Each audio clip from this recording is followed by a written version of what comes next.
O'zbekiston yoshlari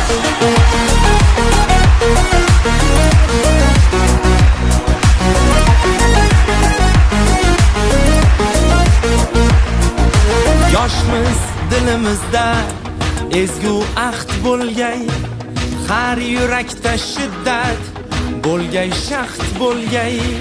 Yoshmiz dilimizda ezgu ahd bo'lgay, har yurakda shiddat bo'lgay, shaxt bo'lgay.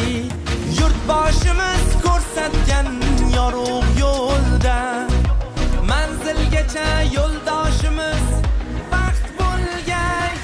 Vatan bizdan kutmoqda buyuk ishlar, bu ishonchdan jo'shar ishtiyoqimiz.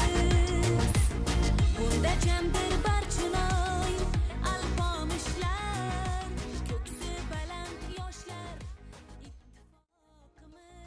ittifoqimiz. Bizning Yangibozor tuman kelajak markazimizda o'quvchilarning yozgi ta'til davrini mazmunli va maroqli o'tkazish maqsadida tashkil qilingan kelajak kamp sog'lomlashtirish oromgohida quyidagi yo'nalishlar bo'yicha to'garaklar mavjud.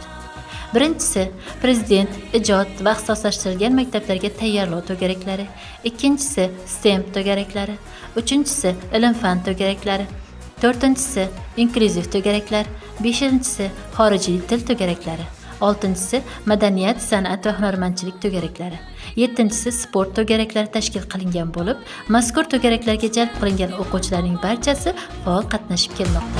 12 yoshida taxtni egallab, yurt boshqargan bizning Bobur bobomiz. 9 yoshda Qur'onni yod bilgan. Assalomu alaykum hurmatli ustozlar, aziz o'quvchilar. Sizlarning barchangizni 30-iyun Yoshlar kuni bilan tabriklayman. Bugun Yangibozor tumani kelajak markazida tashkil etilgan kelajak Navoiy bobo